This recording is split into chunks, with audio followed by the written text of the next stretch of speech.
మనిషికి శాంతి ఎక్కడ?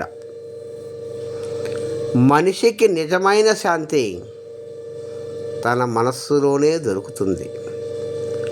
అది బాహ్య ప్రపంచంలో వస్తువులలోనో లేదా యుద్ధాల వల్లనో వేరే ఇతర విధాలుగానో లభించదు.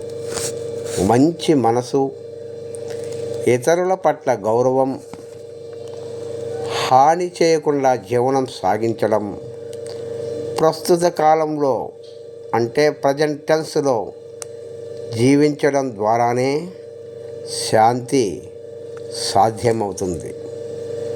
కళలో కూడా ఏ జీవికి చేతులతో కానీ మాటలతో కానీ హాని తలపెట్టకుండా జీవనం సాగించడమే మానవ ఉత్తమమైన ధర్మం.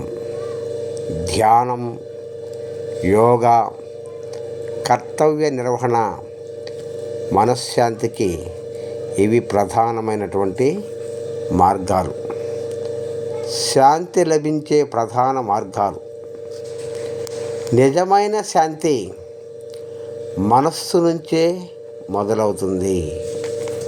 మనస్సు ఎప్పుడూ కూడా నిర్మలంగా, ప్రశాంతంగా ఉంటే అది చాలా నిర్మలంగా ఉన్నప్పుడు శాంతిగా ఉంటుంది. ప్రస్తుత జీవితంలో ఎలా గత తప్పులను, భవిష్యత్ చింతలను వదిలేసి ప్రస్తుతంలో ఉండేలా అంటే ప్రజెంట్ టెన్స్లో జరిగిపోయిన దాని గురించి తలిచి బాధపడకూడదు. జరగబోయే దాని గురించి ఆలోచించి వగచి భయపడకూడదు. అప్పుడే ప్రజెంట్ టెన్స్లో మనిషి ఎప్పుడైతే ఉంటాడో వాడికి శాంతి అనేది లభిస్తుంది. రెస్ట్, ధర్మవర్తనం, కర్తవ్యనిష్ట, మంచి ప్రవర్తన మనసుకు శాంతిని కలుగు చేస్తాయి.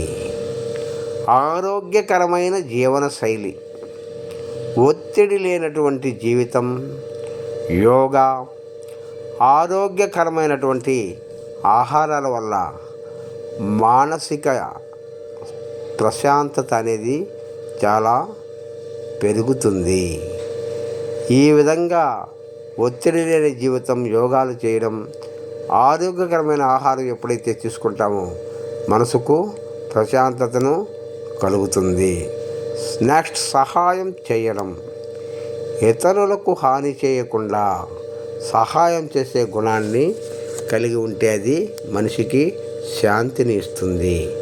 నీవు కలిగి ఉంటే ఒక మనిషికి సహాయం చెయ్యి. సహాయం చేయలేని పరిస్థితుల్లో వాళ్ళకి చూసి జారిపడి కనీసం జీవనం సాగిస్తూ ఏ జీవికి హాని తలపెట్టకుండా, ఏ జీవికి చేతలతో కానీ మాటలతో కానీ హాని తలపెట్టకుండా జీవనం సాగిస్తే ఆ జీవనం మనిషి జీవితం సార్థకం, ఎంతో మనసుకు ప్రశాంతతను ఇస్తుంది. ప్రతి మనిషి కూడా చేసే పొరపాటు ఏంటంటే ఏవేవేవో ఊహించుకొని ఈ యొక్క ఆందోళన చెంది ప్రశాంతత లేకుండా జీవనం సాగిస్తాడు. కానీ మనసును నిర్మలంగా, ప్రశాంతంగా ఉంచుకోగలిగితే అంతకు మించినటువంటి ఆరోగ్యం, అటువంటి మనిషి జీవితం ధన్యం ధన్యం ధన్యం.